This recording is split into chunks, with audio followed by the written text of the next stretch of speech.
لله نحمده ونستعينه ونستغفره ونؤمن به ونتوكل عليه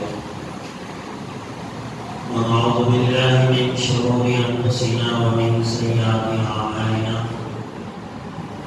من يهده الله فلا مضل له ومن يضلل فلا هادي له ونشهد أن لا إله إلا الله وحده لا شريك له ونشهد أن سيدنا مولانا محمدا عبده ورسوله قال الله تبارك وتعالى في القرآن المجيد والفرقان الحميد أعوذ بالله من الشيطان الرجيم بسم الله الرحمن الرحيم وعباد الرحمن الذين يمشون على الأرض هونا وإذا خاطبهم الجاهلون قالوا سلاما صدق اللہ العلی العظیم. معزز سامعین کرام، محترم بزرگوں، عزیز نوجوان ساتھیوں، گزشتہ 2 جمعہ کی باتیں آپ اپنے ذہن میں تازہ کر لیں، اس لیے کہ انہی باتوں سے تعلق رکھنے والی کچھ باتیں آج بھی آپ کے سامنے عرض کرنے جا رہا ہوں.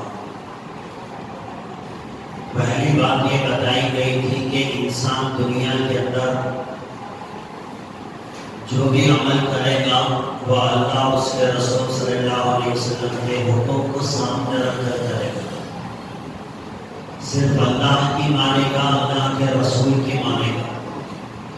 اگر اللہ اس کے رسول کے حکم کے آڑے اگر کسی دنیا کے انسان کا کوئی حکم آ جاتا ہے، چاہے وہ رشتے میں کتنا ہی پہلا رشتہ کیوں نہ ہو، اس کی بات نہیں مانی جائے، صرف اللہ کے رسول کی بات مانی جائے. اور پھر یہ گزشتہ جمعہ یہ بات بتائی گئی تھی کہ اللہ ہی کے حکم پر عمل ہو رہا ہو، اللہ کے رسول صلی اللہ علیہ وسلم کے بتائی ہوئی بات پر ہی عمل ہو رہا ہو، لیکن اگر دل کے اندر اللہ اس کے رسول کو خوش کرنے کا جذبہ نہ ہو، یا اللہ اس کے رسول صلی اللہ علیہ وسلم کی خوشی کے ساتھ ساتھ کسی اور انسان کو بھی خوش کرنے کا جذبہ ہو، جسے ریاکاری، دکھاوا کہا جاتا ہے، تو ایسا عمل کرنے والا بھی آخرت میں تباہ اور برباد ہونے والا ہے. جہنم کے انگارے اس کا استقبال کریں گے. اور اللہ تبارک و تعالیٰ باوجود یہ کہ اس نے بڑے بڑے نیک اعمال کیے تھے، لیکن اس کی ریاکاری کی وجہ سے، اس کے دکھاوے کی وجہ سے اللہ تبارک و تعالیٰ اسے جہنم کے گڑھے میں ڈال دیں گے. اور یہ بات بتائی گئی تھی کہ اخلاص کے بغیر چاہے جتنا بھی بڑا عمل کیوں نہ ہو جائے، یہاں تک کہ ایک انسان اپنی جان تک اللہ کے راستے میں شہید کر دیتا ہے، لیکن اگر اس کا جذبہ اللہ کو خوش کرنے کا نہیں تھا، یا پھر اللہ کو خوش کرنے کے ساتھ ساتھ لوگوں میں نام کمانے کا جذبہ، لوگوں میں تعریف سننے کا جذبہ، لوگوں کی واہ واہ سننے کا جذبہ اگر اس کے دل میں ہے، تو بڑے سے بڑا عمل بھی اللہ کے یہاں قابل قبول نہیں ہے. یہ 2 باتیں گزشتہ 2 جمعہ سے آپ کے سامنے رکھی گئی، آپ بتائیں گے.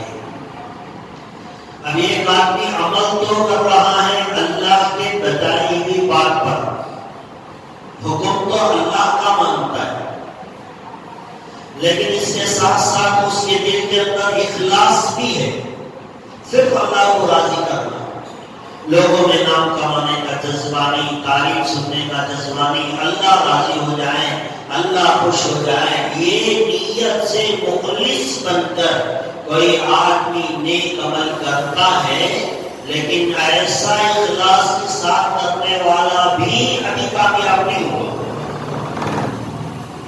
اخلاص ہے، اللہ ہی کا حکم مان رہا ہے، نماز ہی پڑھ رہا ہے، صدقہ ہی دے رہا ہے، زکات اور حج ہی ادا کر رہا ہے، لیکن لوگوں کو دکھانے کا جذبہ تھا تو وہ چلا گیا. لیکن اب اللہ کو خوش کرنے کا جذبہ بھی ہے، لیکن پھر بھی انسان کی کامیابی کے لیے ایک اور چیز اس کے اندر نظر ہو رہی ہے، اور وہ جب تک نہیں آئے گی اللہ یہ انسان کامیاب نہیں ہو سکتا۔ ایک حدیث ہے، اللہ کے نبی صلی اللہ علیہ وسلم نے ارشاد فرمایا الناس كلهم حالقون الا العالمون۔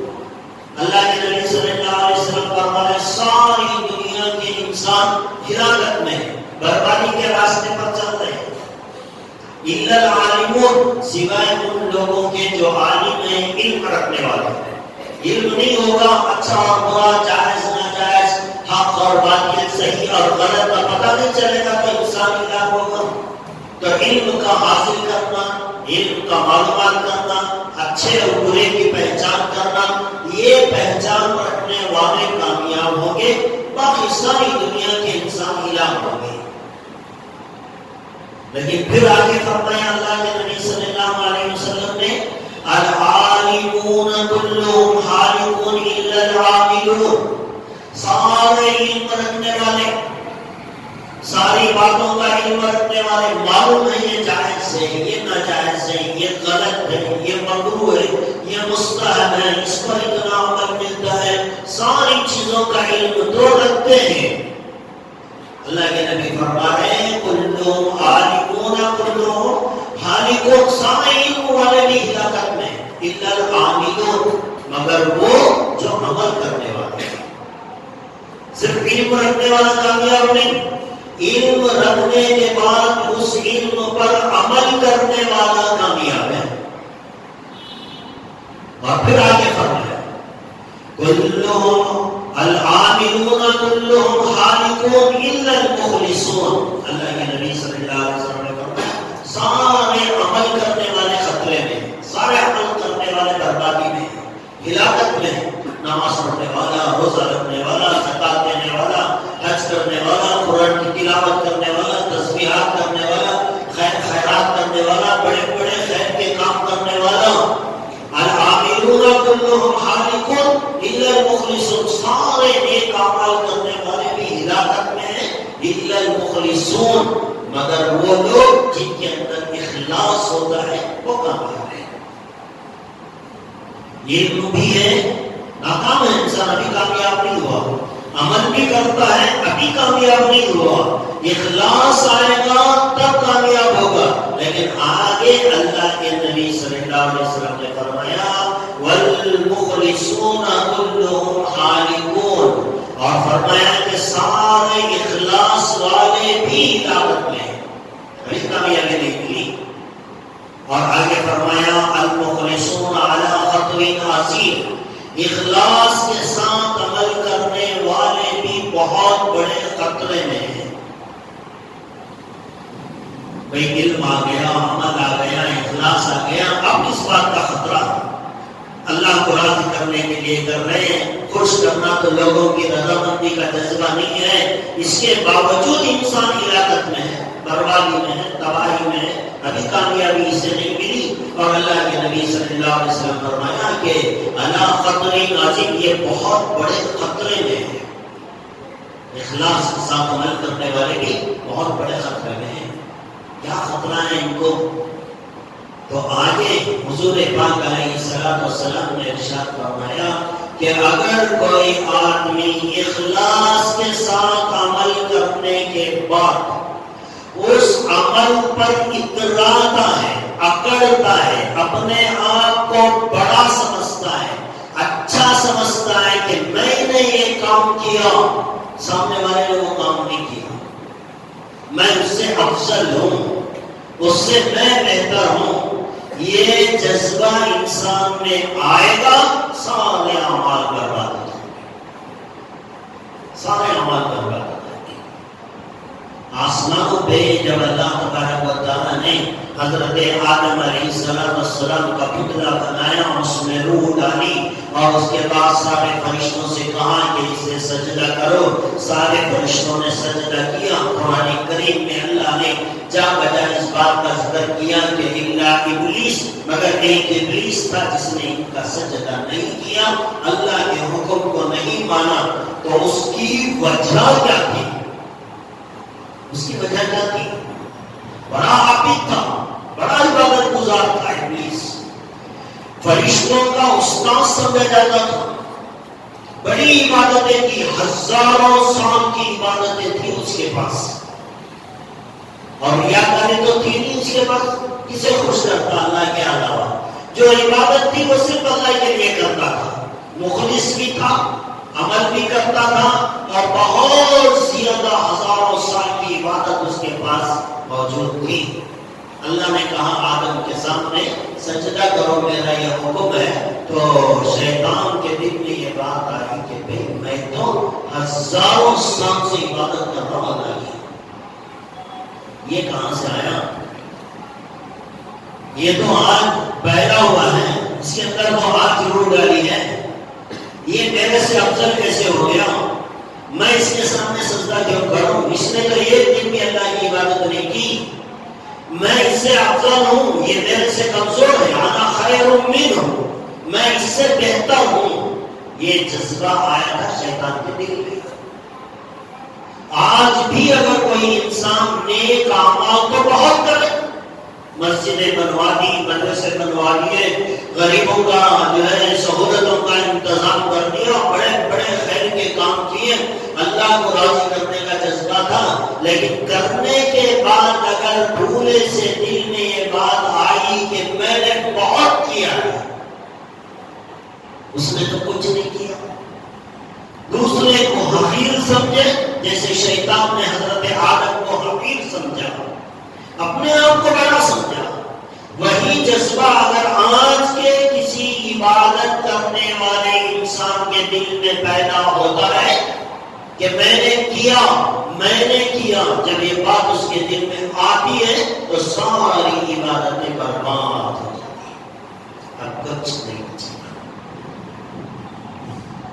تو انسان عبادت کرے، اللہ کا حکم مانے، اللہ کو راضی کرنے کا جذبہ رکھے، لیکن عمل کرنے کے بعد آخری سانس تک اپنے آپ کو چھوٹا سمجھے،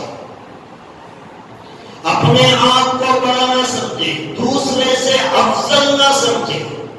انہیں کیا کل ہی پرسوں گاڑی چھوڑا، میں تو بہت زمانے سے گاڑی چھوڑا ہوں، وہ تو کل ہی پرسوں سے نماز پڑھ رہا ہے، میں تو کتنے سالوں کا نمازی ہوں، وہ تو ابھی چند دن سے مال خیرات کر رہا، میں تو کب سے خیرات کر رہا ہوں۔ دوسرے کو کمزور، اپنے آپ کو بڑا، جب دل کے اندر بات آئی، اسے کہتے ہیں نیک اعمال پر اترانا، اکڑ پیدا ہونا، تکبر کرنا، اپنے آپ کو بڑا سمجھنا، یہ چیز اندر آئی، سارے اعمال برباد ہو جائیں۔ اللہ کے نبی صلی اللہ علیہ وسلم نے ارشاد فرمایا، حدیث قدسی میں اللہ تبارک و تعالی ارشاد فرماتے ہیں کہ عزت میرا لباس ہے، اللہ کی بات ہے، اللہ فرما رہا ہے عزت میرا لباس ہے، تکبر میری چادر ہے۔ عزت میرا لباس ہے، تکبر میری چادر ہے، جو اسے کھینچنے کی کوشش کرے گا میں اسے دردناک عذاب دوں گا۔ عزت حاصل کرنے کے لیے کوئی نیک عمل نہیں کرنا چاہیے، بھلے سے لوگ عزت کر دیں وہ الگ بات ہے، آپ کسی جگہ چلے گئے، لوگوں نے آپ کو سلام کیا، اپنی جگہ آپ کے لیے دے دی، لوگ آپ کی قدر کرتے، لوگ آپ کی عزت کریں، یہ الگ بات ہے، لیکن آپ کسی عمل کو اس نیت سے کرتے ہیں کہ لوگ میری عزت کریں، تو وہ عمل بھی برباد ہو جاتا ہے، اور اللہ تبارک و تعالیٰ اسے دنیا اور آخرت میں ذلیل بھی کر دیتے ہیں۔ ایک حدیث میں اللہ کے نبی صلی اللہ علیہ وسلم نے فرمایا، کوئی آدمی اپنے اس بات کی دل میں خواہش رکھے، کوئی آدمی ذرا باتیں ہیں توجہ سے سنیں گے تو بات سمجھ میں آئے گی۔ اللہ کے نبی صلی اللہ علیہ وسلم نے فرمایا، کوئی آدمی اپنے دل میں اس بات کی تمنا اور خواہش رکھے کہ میں مجلس میں جاؤں تو لوگ میرے لیے کھڑے ہو جائیں، یعنی مجھے اتنی عزت ملے، اتنا ریسپیکٹ دے لوگ مجھے، یہ خواہش اگر کسی کے دل کے اندر آتی ہے، اللہ کے نبی نے فرمایا وہ اپنا ٹھکانہ جہنم میں بنا دے۔ آپ کسی مجلس میں جائیں، لوگ کھڑے ہو جائیں، آپ کی عزت کریں، وہ لوگوں کا مسئلہ ہے. لوگ عزت کریں آپ کے علم کی وجہ سے، آپ کی صحافت کی وجہ سے، آپ کے اچھے اخلاق کی وجہ سے. لوگ اگر آپ کی عزت کرتے ہیں وہ ان کا مسئلہ ہے، لیکن آپ کے دل کے اندر یہ خواہش ہونا کہ لوگ میرے لیے کھڑے ہو جائیں، لوگ میری عزت کریں، احترام کریں، اپنی جگہ مجھے چھوڑ کر دے دیں، یہ خواہش کوئی اپنے دل میں رکھتا ہے، اللہ کے نبی صلی اللہ علیہ وسلم نے فرمایا وہ اپنا ٹھکانہ جہنم میں بنا لے. عزت اللہ کے اختیار میں ہے، اور اللہ کہتے ہیں عزت تو میں جسے چاہتا ہوں دیتا ہوں. اور فرمایا عزت میرا لباس ہے، تکبر میری چادر ہے. جو آدمی تکبر کرے گا، گھمنڈ کرے گا، ویسے تو اللہ کو کسی معاملے میں بھی تکبر پسند نہیں، بالکل پسند نہیں. شرک کے بعد اللہ کو سب سے بڑا ناپسندیدہ گناہ تکبر ہے.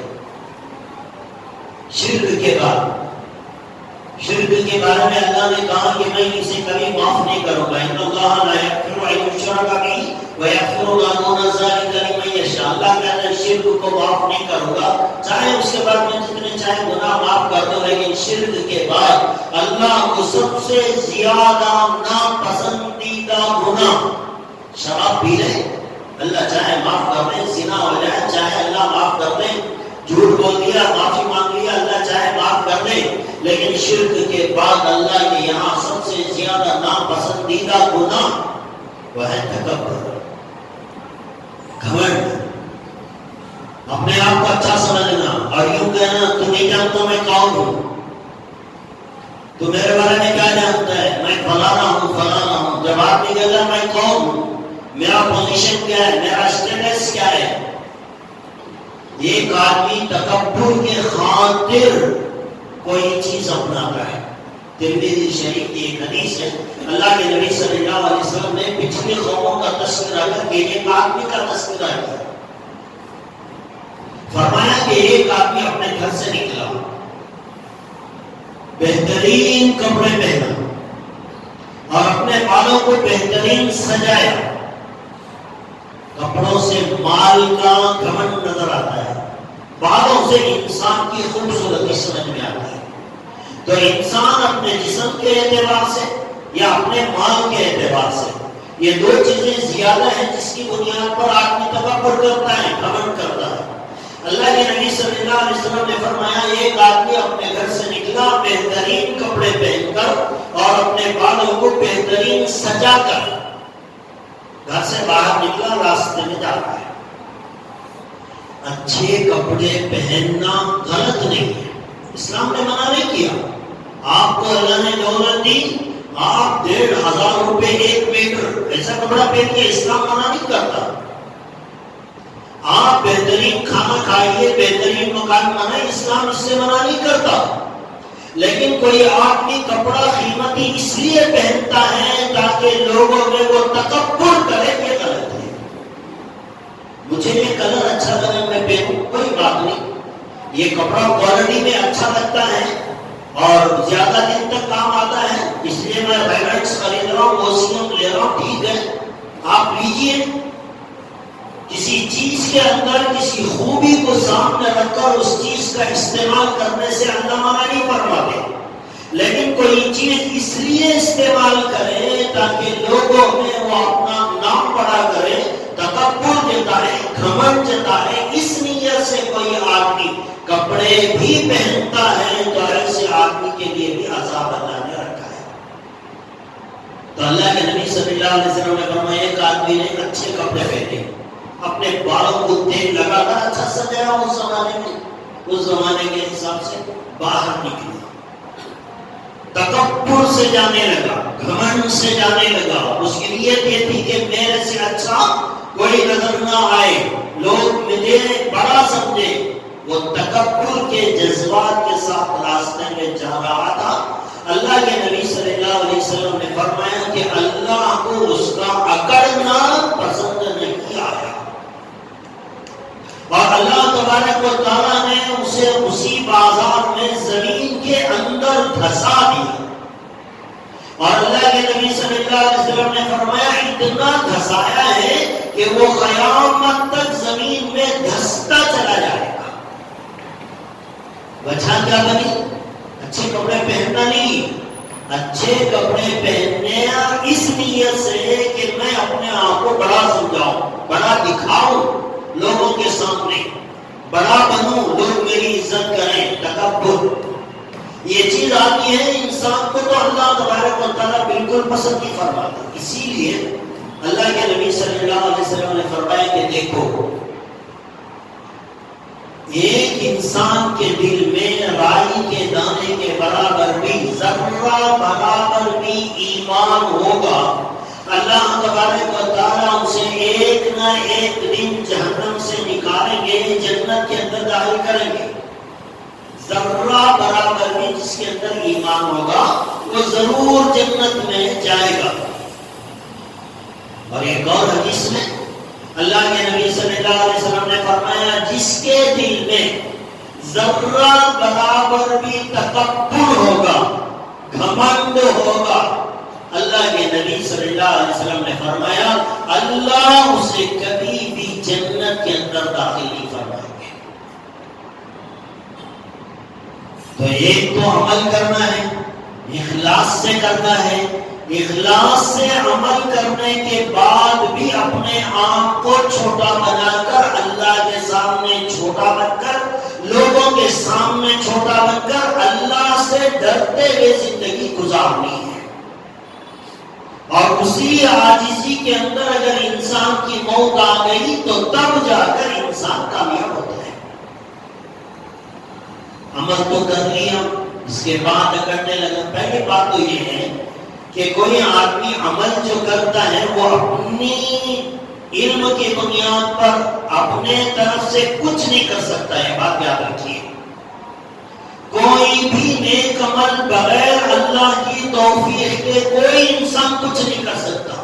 ایک مرتبہ سبحان اللہ میں پڑھوں، یہ اللہ کی مرضی اور اس کے فضل کے بغیر میں نہیں پڑھ سکتا۔ جب کوئی بھی عمل میں اللہ کے فضل کے بغیر نہیں کر سکتا، میرے عمل کرنے میں اللہ کا فضل شامل حال ہے، تو پھر مجھے اس عمل پر اکڑانے کی ضرورت کیا ہے؟ میں کیا کر رہا ہوں؟ میرے سے تو کچھ نہیں ہو رہا، جو ہو رہا ہے وہ اللہ کرا رہا ہے۔ اسی لیے کہتے ہیں نمازی نماز پڑھ کے اکڑ نہ کرے، اس لیے کہ تو نماز کو آیا ہے تو وہ اللہ نے تجھے بنا لیا ہے، اس میں تیرا کوئی کمال نہیں ہے۔ اور جو آدمی نہیں آیا، بازار میں رہ گیا، نماز کو نہیں آیا، وہ اس کی اپنی مرضی سے نہیں رہا ہے، اللہ کو پسند نہیں، اللہ نے اسے اپنے گھر میں آنے نہیں دیا ہے۔ جو نہیں آ رہا ہے اسے اللہ نہیں لا رہے، جو آ گیا اسے اللہ لا رہے۔ اب جسے اللہ خود کرائے وہ اکڑے گا کیوں؟ کس بات پہ اکڑے گا؟ آج لوگوں کی عادت یہ ہے کہ نماز پڑھنے والا بے نمازیوں کی برائیاں کرتا بیٹھ جائے گا، اسے دیکھو کیا تو کام ہے، آرام سے بیٹھ جاتا ہے۔ آپ نماز پڑھ جائے تو کیا ہوتا ہے؟ ہم نے نماز پڑھی، دوسرے بے نمازی کی برائی شروع کر دی۔ ہم نے کیا داڑھی رکھ لی، داڑھی منہوں کے پیچھے ایسے ہاتھ دھو کے پڑ گئے کہ جہاں دیکھو ان کی بے عزتی کرنے لگے۔ بھئی میری داڑھی رکھنے میں اللہ کا فضل ہے، اس کے داڑھی نہیں رکھنے میں بھی اللہ کی مرضی ہے۔ ہاں حکمتاً اسے بات سمجھائیں، دین کی طرف بلائیں، دعوت دیں، نمازی بنانے کی کوشش کریں، یہ تو فرض ہے۔ لیکن کسی کو حقارت کی نگاہ سے دیکھنا اور اپنے عمل کی بنیاد پر اپنے آپ کو بڑا سمجھنا، یہ انسان کی بہت بڑی غلطی ہے۔ آپ نے سنا ہوگا، اس سے پہلے بھی غالباً کئی مرتبہ سنا ہے، اللہ کے نبی صلی اللہ علیہ وسلم نے بنی اسرائیل کے ایک آدمی کا تذکرہ کیا صحابہ کے سامنے، اور کہا کہ ایک آدمی تھا بڑا عبادت گزار، اللہ کی عبادت کرتے کرتے اس کے دل کے اندر شوق پیدا ہوا کہ مجھے تو اور بھی زیادہ کرنی ہے عبادت، لہٰذا اس نے سوچا کہ یہ بیوی بچے، یہ تجارت، یہ سب جھمیلے میں پڑوں گا، اللہ کی عبادت پوری نہیں کر پاؤں گا، چھوڑ دوں گا سب۔ آج کے اس شریعت میں تو رہبانیت نہیں ہے، اس زمانے میں تھی، جا کر آدمی پہاڑوں پہ بیٹھ جاتا تھا، جنگلوں میں بیٹھ جاتے تھے، اللہ کی عبادت کرتے تھے۔ یہ بھی ایک آدمی چلا گیا پہاڑ کے علاقوں میں، جا کر بیوی بچوں کو چھوڑ دیا، دھندا پانی چھوڑ دیا، جا کر عبادت میں بیٹھا اور اللہ سے دعا کی ہے اللہ کچھ کھانے کا انتظام کر دے، میں یہاں بیٹھا رہوں گا، تیری عبادت کرتا رہوں گا۔ اللہ نے وہاں ایک پانی کی نہر جاری کر دی، میٹھا پانی پینے کے لیے اسے ملتا تھا، ایک انار کا درخت بازو میں تھا، روزانہ ایک انار اسے کھانے کے لیے ملتا تھا، ایک پانی کٹورا پانی اور ایک انار کھاتا تھا، بس 24 گھنٹے اللہ کی عبادت۔ ایسا اس نے عمل کیا 500 سال، 500 سال کی بغیر گناہ کی عبادت۔ آج ہماری عبادتیں کتنی ہوتی ہیں؟ ہماری عمر ہی 60-65 سال ہے، اس میں تو آگے وہ عمر تو بچپن میں نکل گئے، 15 سال کے، اب بچے 50 سال۔ 50 سال میں ہم 20 سال تو ایسے ہی رات میں سو کر گزار لیتے ہیں، اب بچے 30 سال، اب اس کے اندر بھی جو 30 سال ہے ہمارا زیادہ ٹائم تو دنیا کمانے میں لگتا ہے۔ عبادت کتنی کرتے ہیں؟ پورے 24 گھنٹے میں 1 گھنٹہ ہمارا عبادت میں لگ جائے تو غنیمت ہے۔ تو پھر یہ 65 سال میں بھی ہماری پوری زندگی میں صرف چند سال کی عبادت رہ جاتی ہے، اور وہ آدمی 500 سال پلک جھپکنے کے برابر خدا کی نافرمانی نہیں کی، موت کا وقت آیا، اسے احساس ہوا کہ میرا وقت آ گیا ہے، اب اس نے ہاتھ اٹھا کر دعا مانگی، اے اللہ مجھے سجدے کی حالت میں موت عطا فرما، اتنی ساری تو نے نعمتیں دی ہیں، پانی دیا، انار دیا، کھانے کے لیے موقع دیا، ٹھیک ہے اب میری ایک دعا قبول کر لے، مجھے سجدے کی حالت میں موت آ جائے اور میں اسی سجدے کی حالت میں زمین پہ رہوں، کل قیامت کے دن جب سارے انسان اپنی خبروں سے اٹھیں گے تو میں سجدے کی حالت میں تیرے سامنے پیش ہوں، یہ میری آرزو اور تمنا ہے۔ اللہ کے نبی صلی اللہ علیہ وسلم نے فرمایا اللہ نے اس کی اس دعا کو بھی قبول کر لیا۔ اب 500 سال کی عبادت، زندگی میں کوئی گناہ نہیں، موت بھی سجدے کی حالت میں، قیامت میں اٹھے گا بھی سجدے کی حالت میں۔ اب ایسا آدمی اٹھا، اللہ کے نبی صلی اللہ علیہ وسلم نے فرمایا اللہ اس سے فرماتے کہ بھئی جا تیری عبادت سے ہم خوش ہوئے اور ہم تجھے اپنے فضل سے جنت میں داخلہ دے رہے ہیں۔ اب ایک آدمی کوئی کام کرتا ہے تو چاہتا ہے کہ میرے کام کی تعریف ہو، اب اس نے سوچا میرے جیسی عبادت تو اللہ کی کسی نے نہیں کی ہوگی، 500 سال میں نے عبادت کی ہے، کم از کم اللہ میری تسلی کے لیے یہ کہہ دیتا کہ میں تیری عبادت کے بدلے میں تجھے جنت دے رہا ہوں، تو نے بڑا خوش کر دیا، مجھے کوئی گناہ نہیں کیا، جا اس کے بدلے میں نے تجھے جنت دے دی، یہ بات تو کہتا اللہ، لیکن اللہ نے کہا جا میں تجھے اپنے فضل سے جنت دے رہا ہوں، تو اسے دل میں کھٹکی یہ بات، میری عبادت کا کیا بنا بھائی، 500 سال عبادتیں کی میں نے اور آج اللہ کہہ رہا وہ اپنے فضل سے مجھے جنت دے رہا، میری عبادتیں کہاں گئی، سجدے میں مجھے موت آئی اور یہ میں نے تو سجدے کی حالت میں اٹھنا ہے، اب یہ سب کہاں گیا؟ اب اس کے دل کی بات اللہ نے سمجھا، وَيَعْلَمُ مَا فِي الصُّدُورِ، انسان کے دل کی بات کو بھی اللہ جانتے ہیں، فرشتوں کو حکم دیا اسے جنت میں مت لے جانا، صرف ایک چکر ذرا جہنم کے پاس سے گزار کر لے آنا، بہت دور جہنم ہو، صرف وہاں کی کچھ ہوائیں، کچھ بھاپ چل رہی ہو، ایسی جگہ سے اسے گھما کے لانا، اب اسے گھما کے لائیں، تھوڑی دور آئیے، ہوا کا جھونکا جہنم کا آیا، سارا پسینہ نکل گیا، حلق سوکھ گئی، پیاس سے تڑپنے لگا، پیاس پانی مانگنے لگا، لیکن وہاں کوئی پانی کا نام و نشان نہیں تھا۔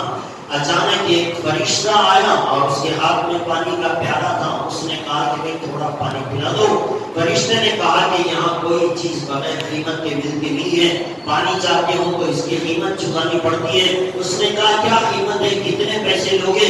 اس نے کہا یہاں پیسے نہیں چلتے، یہاں عبادتیں چلتی ہیں، ایک گلاس پانی اگر چاہتے ہو تو خالص 500 سال کی عبادت دینے پر ایک گلاس پانی ملے گا یہاں، بغیر سوچے کہ اس نے کہا، اتنی تکلیف اسے ہو رہی تھی، بغیر سوچے کہ اس نے کہا ہاں میرے پاس ہے 500 سال کی عبادت، اور میں نے مخلص بن کر خالص اللہ کو راضی کرنے کے لیے. ریاکاری نہیں تھی, دکھاوا نہیں تھا, کھگٹ نہیں تھا, کچھ نہیں تھا. ایسی خالص 500 سال کی عبادت تو ہے تیرے پاس, آپ یہ لے لے, پانی مجھے دے دے. پانی لے لیا, پیا, تھوڑا جان میں جان آیا, اللہ نے کے دربار میں پھر اسے لایا. اب اللہ نے پوچھا اب بتاؤ تمہیں کس لیے ضرورت دو, کیا ہے تمہارے پاس؟ تم نے جو 1 گلاس پانی کے لیے 500 سال کی عبادت دے دی, وہ جو 500 سال تک میٹھا روزانہ پانی ہم نے تمہیں پلایا, اس کا حساب ابھی تو باقی ہے. اس کا حساب کون دے گا؟ روزانہ 1 انار کھاتے تھے, اس کا حساب کون دے گا؟ اور ہم نے جو تمہارے آخری وقت کی دعا قبول کی, اس کا بدل کیا دے گا؟ اب اس کی سمجھ میں آیا کہ بھئی عبادتیں تو ہم کرتے ہیں, لیکن یہ عبادتیں بھی اللہ کے فضل کے بغیر کامیابی نہیں دلا سکتے. اسی لیے اللہ کے نبی صلی اللہ علیہ وسلم نے حضرت عائشہ صدیقہ رضی اللہ تعالی عنہا سے فرمایا, اے عائشہ, کل قیامت کے دن کسی کا کوئی عمل اسے نجات نہیں دلا سکتا. اچھی طرح سن لیں, آج ہم اکڑتے ہیں اپنے کسی کام پہ, کوئی اچھا کام کر دیا, پکڑنے والے 4 آدمی, اور جہاں دیکھو اسی کے چرچے, اپنی گردن اکڑاتا ہے. حج کیا ہو گیا, عمرے کیا ہو گئے, نمازی کیا بن گئے, گاڑی ہم نے کیا رکھ لی, کوئی خیرات کیا ہم نے کر دیا. ارے بھائی تھوڑا سا عمل کیا اور اتنے اکڑنے لگے. اور اللہ کے نبی صلی اللہ علیہ وسلم نے حضرت عائشہ سے فرمایا, ہے عائشہ, کل قیامت کے دن کسی کا کوئی عمل اسے نجات نہیں دے سکتا جب تک کہ اللہ کا فضل اس کے ساتھ شامل ہے. یعنی عمل سے کوئی آدمی جنت میں نہیں جا سکتا. جنت میں جانے کے لیے اللہ کا فضل ضروری ہے.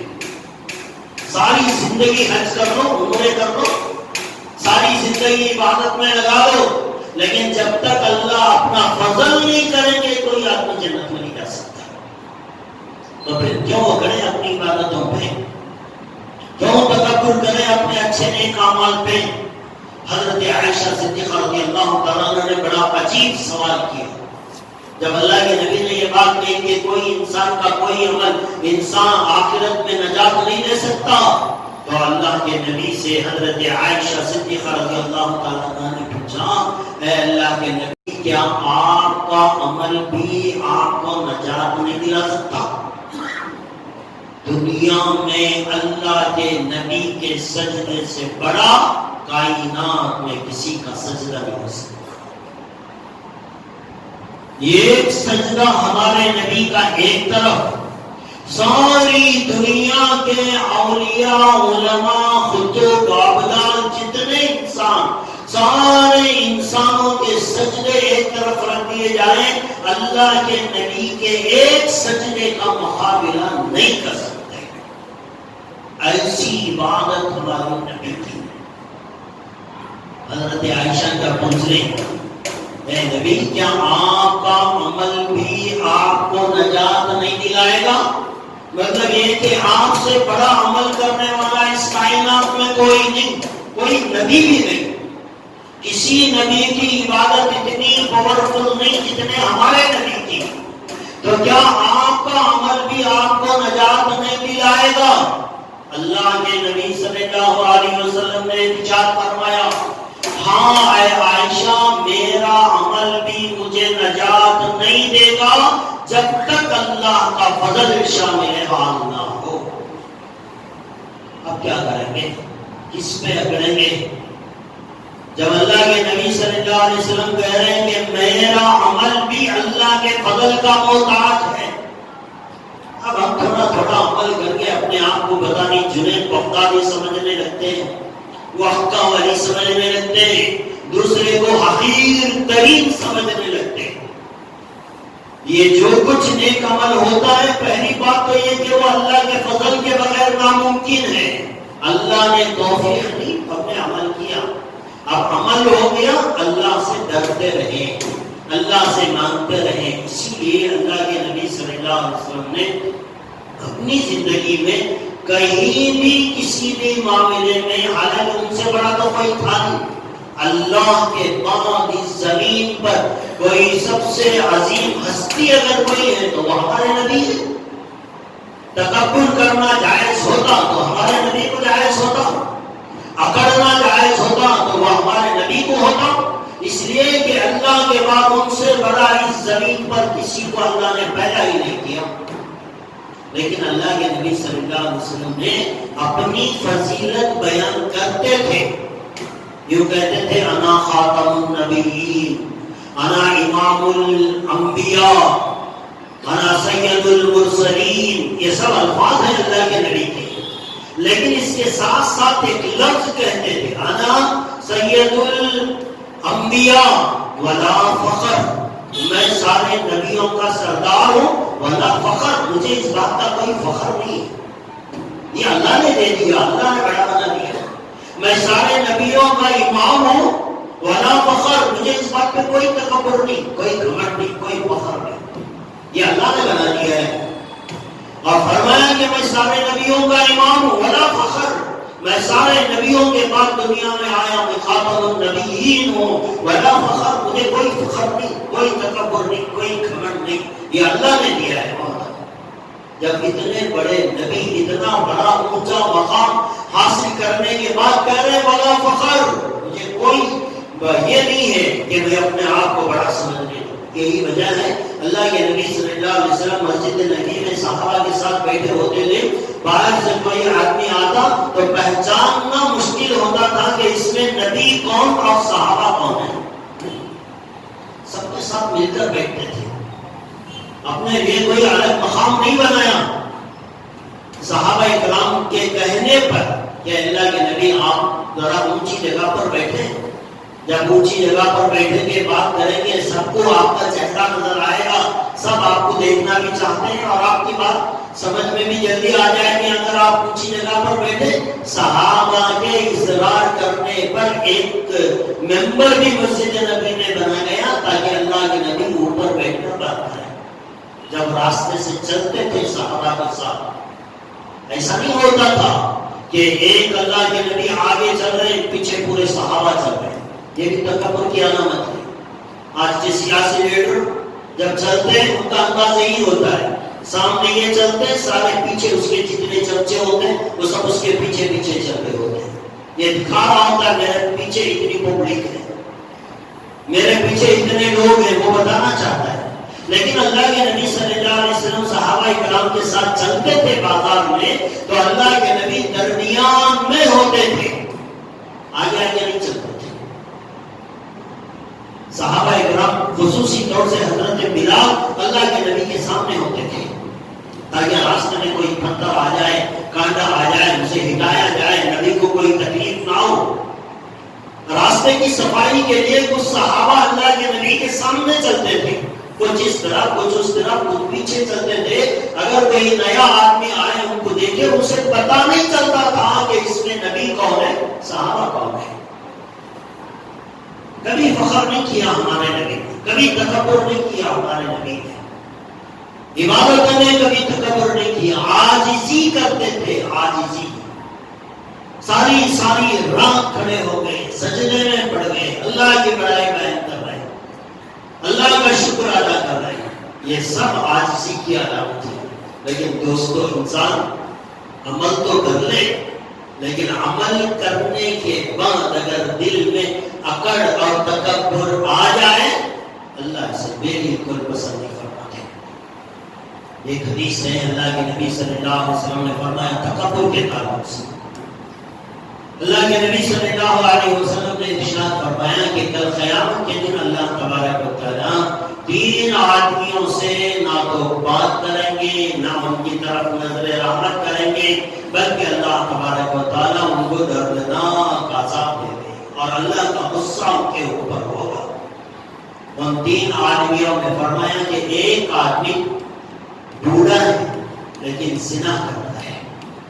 جوانی میں زنا ہو گیا, ٹھیک ہے, بات سمجھ میں آتی ہے, لیکن جس آدمی کو بڑھاپا آ گیا پھر بھی وہ زنا جیسا عمل کرے, اللہ اسے کل قیامت کے دن نہ تو اس کی طرف چہرہ کریں گے, نہ اس سے بات کریں گے, نہ اس کی طرف رحمت کی نظر کریں گے, بلکہ اللہ اسے دردناک دردناک عذاب دیں گے۔